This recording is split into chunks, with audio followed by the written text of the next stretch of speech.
About standing waves कि standing waves होते क्या हैं, विजुलाइज कैसे करते हैं. I showed you a simulation also कि स्टैंडिंग वेव्स और ट्रैवलिंग वेव्स में डिफरेंस क्या होता है. स्टैंडिंग वेव्स में क्या होता है कि एनर्जी ट्रांसमिट नहीं होता है, एनर्जी का ट्रांसमिशन नहीं होता है. ये जो नोड्स है ये स्टेशनरी पॉइंट्स होते हैं, इनके पास कोई एनर्जी नहीं होता, ना ये अपने थ्रू एनर्जी को ट्रांसफ़र होने देते हैं. ठीक है, हर पार्टिकल अपना इंडिविजुअल एसिस्टम करता है. तो बेसिकली अगर ओवरऑल स्ट्रिंग में देखा जाए तो सारे पार्टिकल्स स्पेशली एक सेगमेंट में सेम फेज में ऑसिलेट करते हैं, but with a different amplitude. How is this different from travelling waves. Travelling waves में all the particles oscillated with the same amplitude but with a different phase, है ना. I guess यहाँ तक clear था सबको. We learn these things in standing waves. ठीक है, how do we visualise standing waves and that simulation सबको याद है. हाँ भैया. चलो ठीक है. Then we talked about we had a conversation about vibration of strings. ठीक है, वाइब्रेशन ऑफ स्ट्रिंग्स से फर्स्ट पार्ट हम लोग देखे कि vibration of strings when both of the ends of the string are fixed, like you hold rubber band in your hands and you plug it, तो उसमें vibrations होती हैं. अब बेसिकली वाइब्रेशंस का कंडीशन क्या आना चाहिए कि दोनों एंड पॉइंट जो है अगर वो फिक्स्ड है, मतलब वो दोनों नोड होने चाहिए. मतलब यहाँ से यहाँ तक अगर ये पूरे एक वेवलेंथ है तो basically what do we want कि there should be N loops. मतलब लूप्स जो है वो फ्रैक्शन में नहीं हो सकते, है ना. ऐसा नहीं हो सकता कि 1.5 लूप है, क्योंकि अगर 1.5 होगा तो यहाँ पे नोड नहीं आएगा एंड पॉइंट पे. What do we want a node at the end point. तो what is the condition that we get L should be equal to N lambda by 2 and we know lambda is equal to v by f. So ultimately we end up getting the condition f is equal to nv by 2l. What does this tell us? This tells us that nv by 2l are the natural or resonant frequencies of this particular string. What does this mean? This basically means that अगर हम लोग string को अलग अलग frequencies पे oscillate करेंगे तो कुछ पर्टिकुलर फ्रीक्वेंसीज पे इसके यहाँ पे एक स्टैंडिंग वेव क्रिएट होगा. वो कौन कौन सी फ्रीक्वेंसीज है जहाँ पे जिनके कारण स्टैंडिंग वेव्स क्रिएट होंगी. It is given by this particular formula, जहाँ पे वी क्या है, वी है velocity of wave in this particular string, जो स्ट्रिंग के इनर्शिया और इलास्टिक प्रॉपर्टीज पे डिपेंड करता है ना. वेलोसिटी का फॉर्मूला क्या होता है एक स्ट्रिंग पे. या root over tension by root over T by mu. Right. तो नेचुरल फ्रीक्वेंसीज या रेजोनेंट फ्रीक्वेंसीज का फॉर्मूला आता है एक ये जब स्ट्रिंग बोथ एंड्स पे फिक्स्ड है. ठीक है ना. अब यहाँ पे we have a couple of terminologies. What do I mean by this. Basically अलग अलग एन के वैल्यूज़ के लिए हम लोग अलग अलग टर्म्स डिफाइन करते हैं. ठीक है, जैसे for the value of n1 when we put n is equal to 1 in this particular equation, frequency का वैल्यू क्या आता है. v by 12. v by 12. This is basically taken as f nought और फंडामेंटल फ्रीक्वेंसी. क्या बोलते हैं हम लोग इसको. f नॉट का फंडामेंटल फ्रीक्वेंसी. फंडा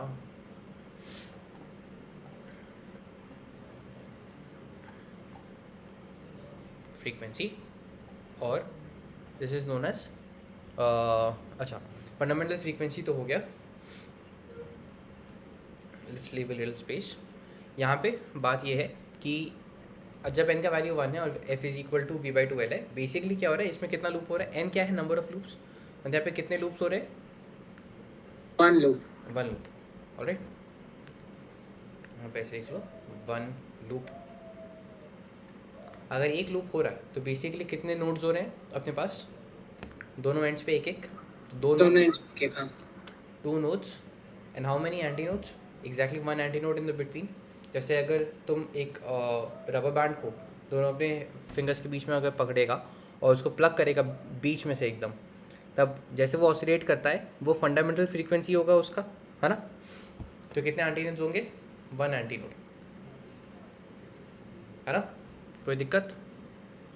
no sir. Relatively straightforward. Let me just take this here.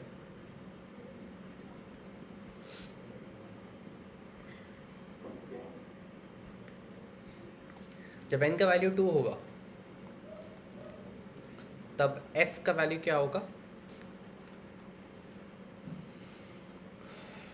2v/2l, which is basically 2f0.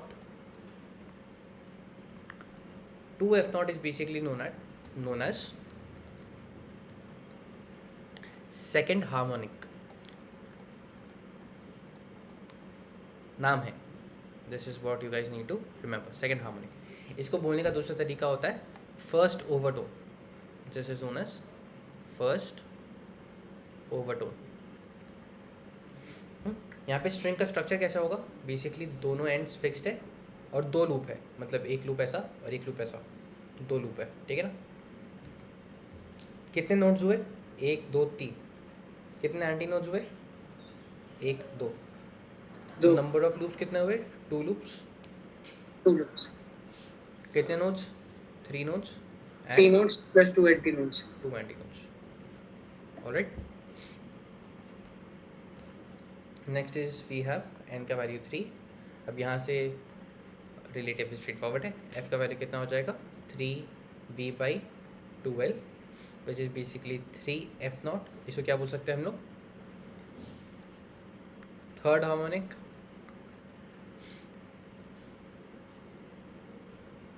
या सेकंड ओवरटोन,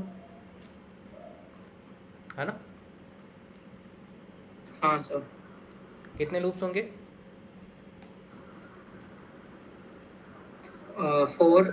3 लूप्स. हाँ, loops 3, nodes 4.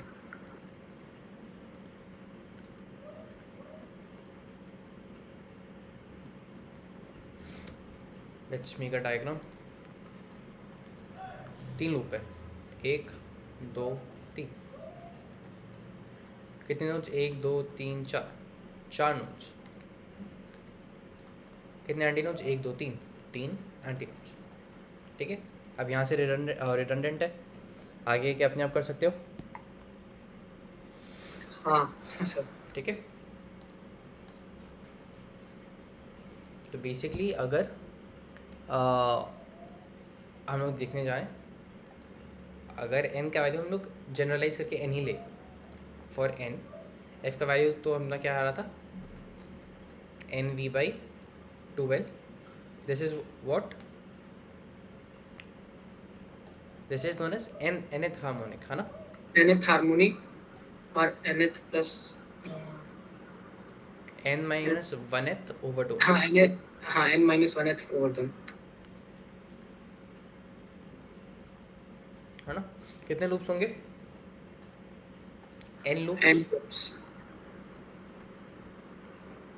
कितने नोड्स होंगे, n+1 nodes. n plus 1 nodes. और कितने हाँ, एंटी नोड्स होंगे, n, minus 1. ठीक है.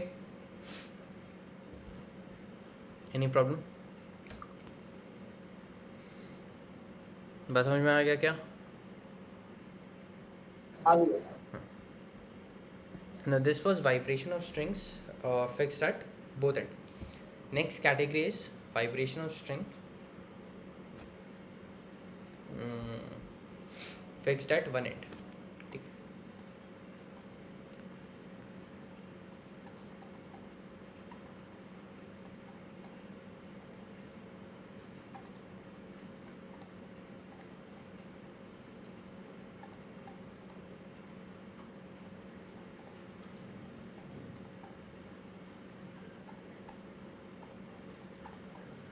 Try figuring out this for your own, just for a second in your head.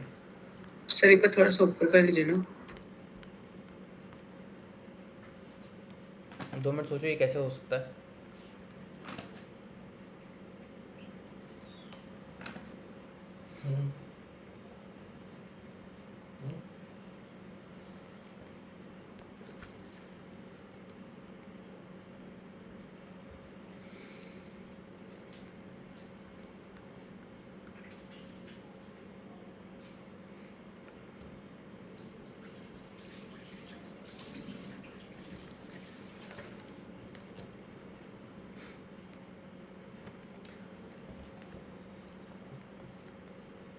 तो यहाँ पे हम क्या करें, यहाँ पे हम लोग चाह रहे हैं कि स्ट्रिंग जो है वो एक ही एंड पे फिक्स है, दूसरा एंड उसका फ्री है और स्ट्रिंग लाइट है। मतलब ऐसा भी नहीं है कि उसका म्यू नेग्लिजिबल है, नेग्लिजिबल होने से हम लोग का स्ट्रिंग में वेव ट्रैवल ही नहीं करेगा, we know that, but string is relatively light. तो यहाँ पे क्या होगा, यहाँ पे x is equal to L, यहाँ पे कुछ लूप्स होंगी, बट अल्टीमेट यहाँ पे कंडीशन क्या आ जाएगा, यहाँ पे कंडीशन आ जाएगा कि जो फ्री एंड है वो तो एकदम फ्रीली ऑसिलेट करेगा, है ना। जो फ्री एंड है उसके ऑसिलेशन पे तो कोई रोक नहीं है ना। तो फ्री एंड एक एंटी नोड होगा यहाँ पे, है ना। जो फ्री एंड है वो है यहाँ पे एक एंटी नोड होगा, हाँ ना बताओ। सर नोड क्यों नहीं हो सकता? अरे ये रुका हुआ कैसे रहेगा, ये तो फ्री है ना। हाँ लॉजिकली सोचो,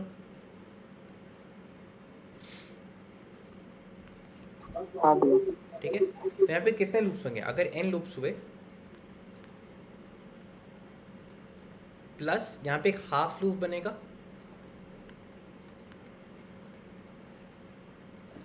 है ना।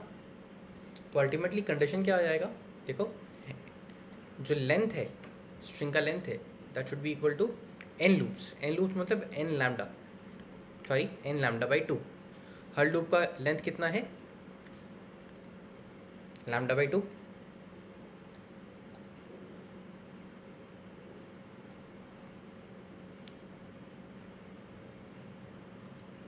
है ना, लैम्डा बाई 2। और जो हाफ लूप है उसका लेंथ कितना हो जाएगा, लैम्डा बाई 4।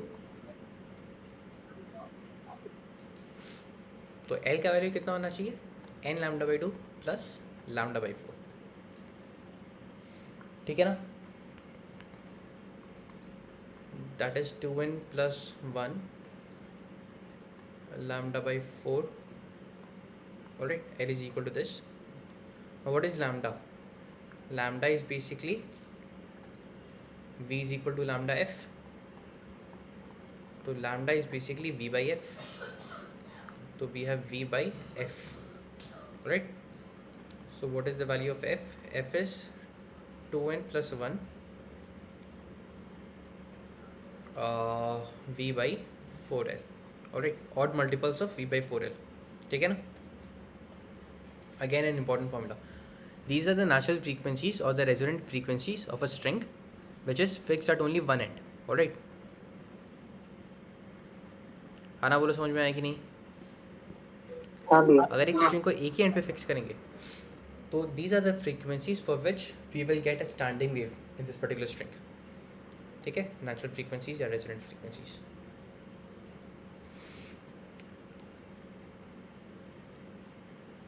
भैया ये हाफ लूप वाला समझ नहीं आया। हाँ जस्ट सेक,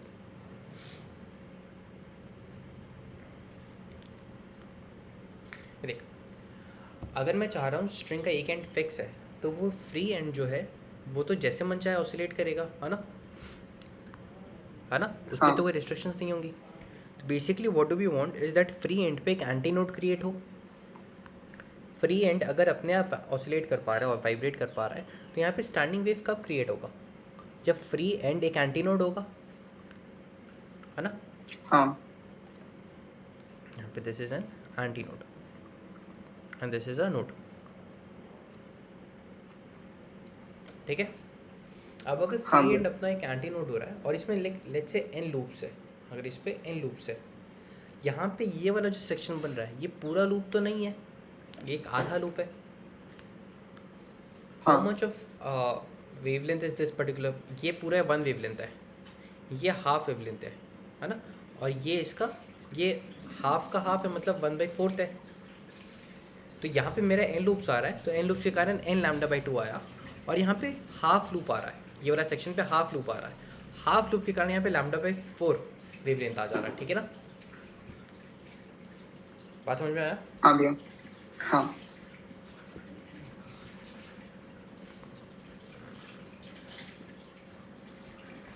चलो तो ये आया हम लोग का फ्रीक्वेंसीज पे कंडीशन या नेचुरल या resonant frequencies of string which is fix eight only a single and. Alright,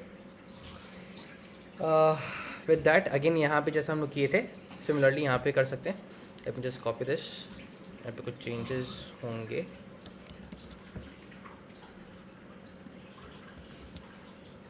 n का वैल्यू 1 है तो फ्रीक्वेंसी का वैल्यू कितना आ जाएगा, या n का value let's say will start with 0, यहाँ पे विल स्टार्ट विद 0। V/4L आ जाएगा फिर। तो ये हो जाएगा V/4L। What is this known as, obviously fundamental frequency fundamental frequency है ना। फंडामेंटल फ्रीक्वेंसी कितने लूप्स होंगे इसमें, अब ये लूप्स और ये मैं वापस नहीं लिखा रहा, ये तो तुम लोग अपने आप देख ही लोगे, ठीक है। Not mention this again and again, will just focus on the terminology. इसको बोलते हैं फंडामेंटल फ्रीक्वेंसी। एन का वैल्यू जब 1 रखेंगे तब वैल्यू कितना आ जाएगा, 3V/4L। 3V/4L। so this is known as 3F0 if this is F0, हाँ है ना। if this is 3F0 so this is known as third harmonic, क्योंकि ये 3 टाइम्स है फंडामेंटल फ्रीक्वेंसी का, this is known as third harmonic. Alright, you get the difference. उसमें odd में आएगा मतलब सब। हार्मोनिक क्या होता है, हार्मोनिक होता है फंडामेंटल फ्रीक्वेंसी का कितना मल्टीपल है, ओह ठीक है। ओवरटोन होता है फंडामेंटल फ्रीक्वेंसी के कितने बाद आ रहा है। This is a first overtone. इसमें यहाँ पे कोई छेड़छाड़ नहीं होगा, ठीक है। ये फर्स्ट ओवरटोन ही है। ओवरटोन क्या रिप्रेजेंट करता है, और लॉजिकली सोचो, ओवरटोन, टोन है मेरा फंडामेंटल फ्रीक्वेंसी, उसके कितना ओवर हो रहा है, उसके एक आगे जा रहे हैं। देखो this is a first overtone, this is a second overtone, ठीक है। ओवरटोन की टर्मिनोलॉजी में चेंज नहीं होगा, यहाँ पे हार्मोनिक्स में चेंज होगा। हार्मोनिक्स में चेंज होगी, हार्मोनिक क्या रिप्रेजेंट करता है कि फंडामेंटल फ्रीक्वेंसी का कितना टाइम्स है। अगर एन का वैल्यू 2 लेंगे हम लोग तो ये कितना हो जाएगा, 5V/4L,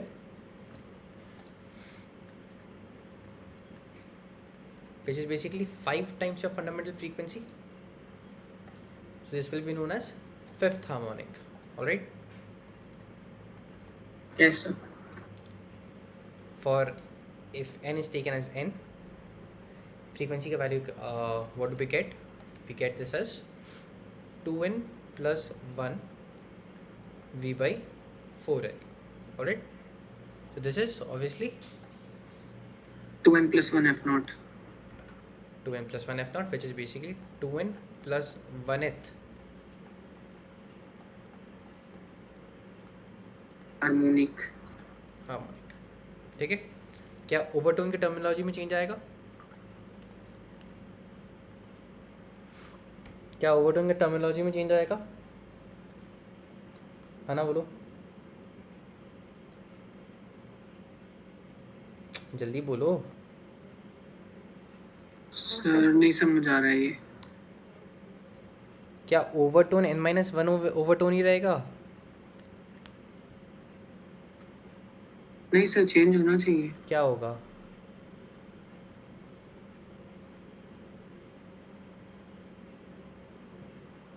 सब वही रहेगा। n इज इक्वल टू 1 के लिए फर्स्ट ओवरटोन है, n इज इक्वल टू 2 के लिए सेकंड ओवरटोन है, n के लिए nth ओवरटोन हो जाएगा। कौन सा रॉकेट साइंस लग रहा है यहाँ पे, हाँ टर्मिनोलॉजी चेंज नहीं हुआ, वैल्यू चेंज हो जा रहा है, ठीक है। हाँ सर।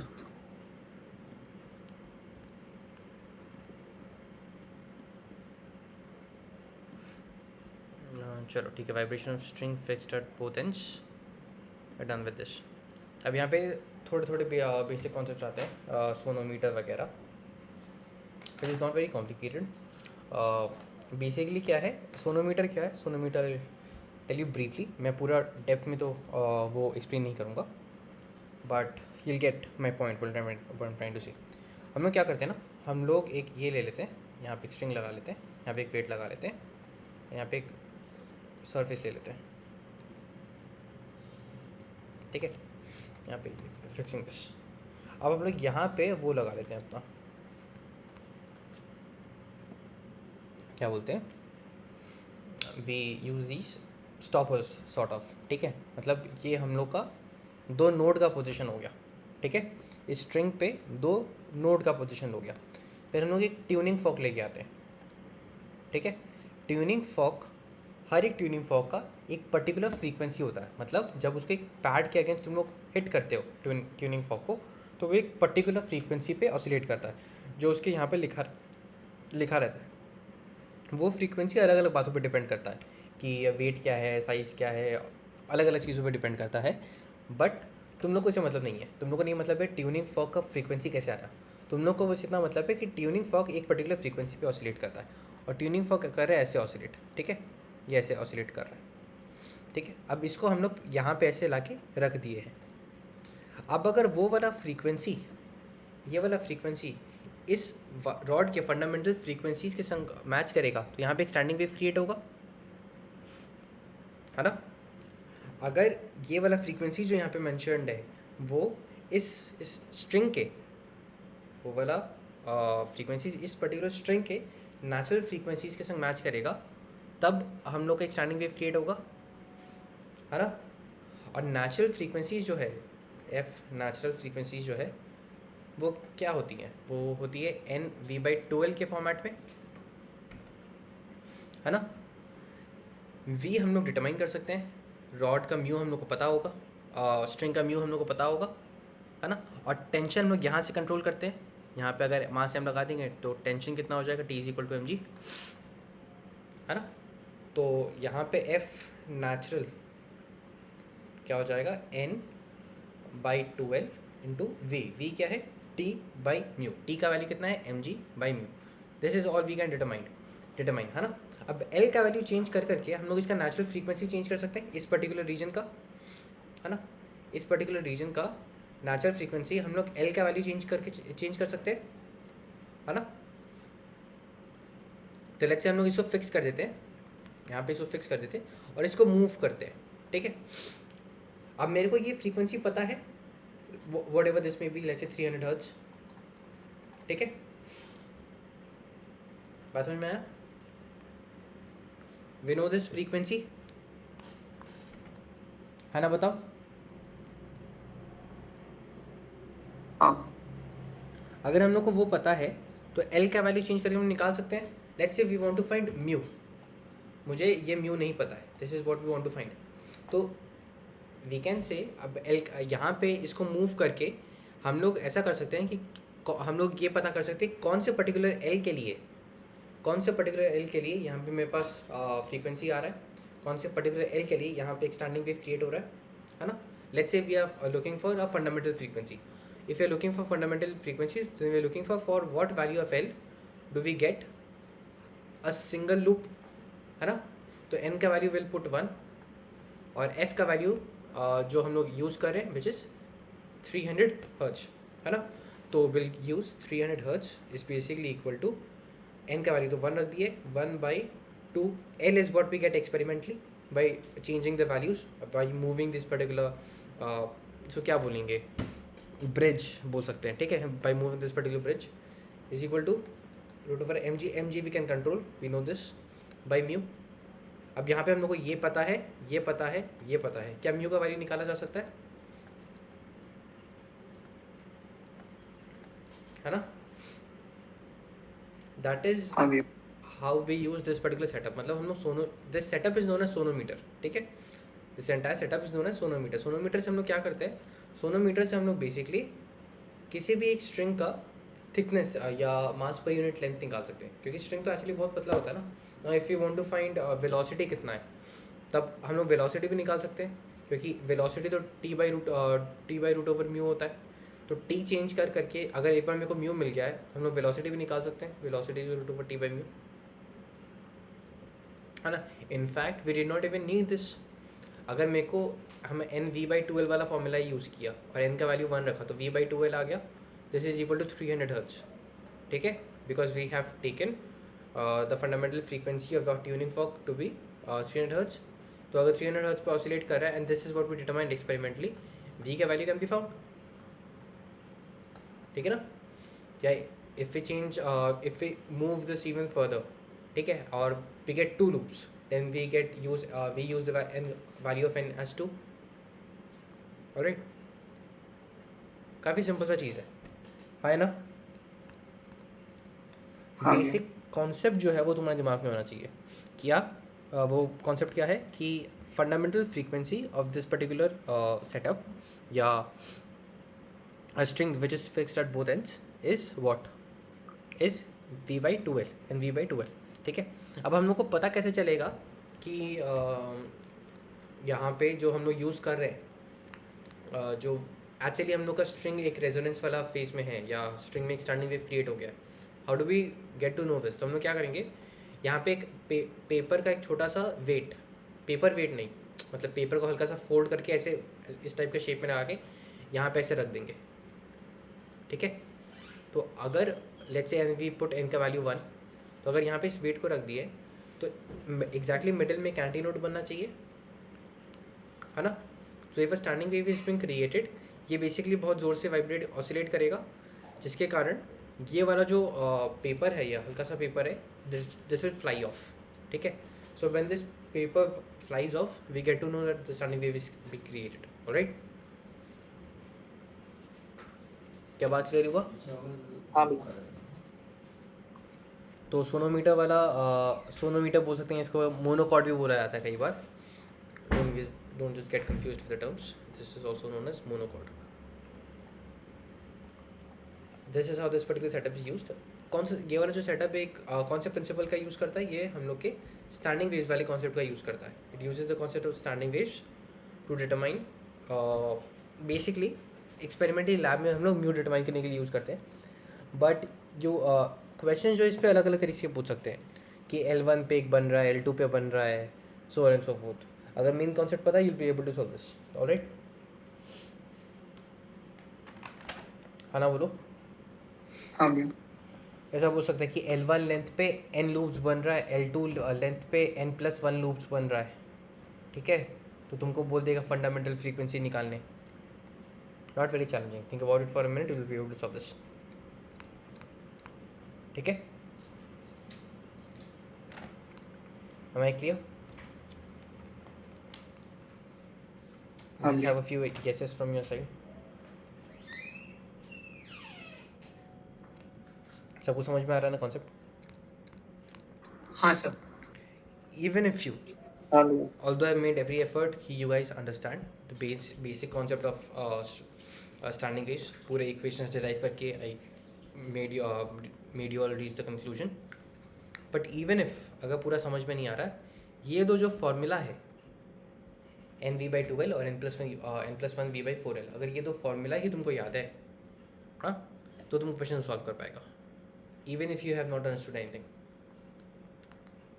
ठीक है? अगर समझा हुआ है तो और बढ़िया बढ़िया क्वेश्चन भी कर पाएगा, एडवांस वाले क्वेश्चन भी कर पाएगा। बट अगर फॉर्मूला भी खाली तुमको पता है तो मीन्स वाले क्वेश्चन तो निकल ही जाएंगे, ठीक है? एंड व्हेन आई से मीन्स, तो मतलब means and all related examinations, WBJE, BETSAT, VA, EEE, everything else. All right, so this is where we come to an end of waves वाला चैप्टर हो गया है। Tomorrow will start with sound, ठीक है? Sound will won't take a lot of time once you have made sure you have a proper understanding of this particular chapter, ठीक है? Make sure all the equations and concepts are clear to you. अगर वो clear होगा तो sound एक cake walk लगेगा तुमको, ठीक है? Am I clear? हाँ जी। हाँ जी।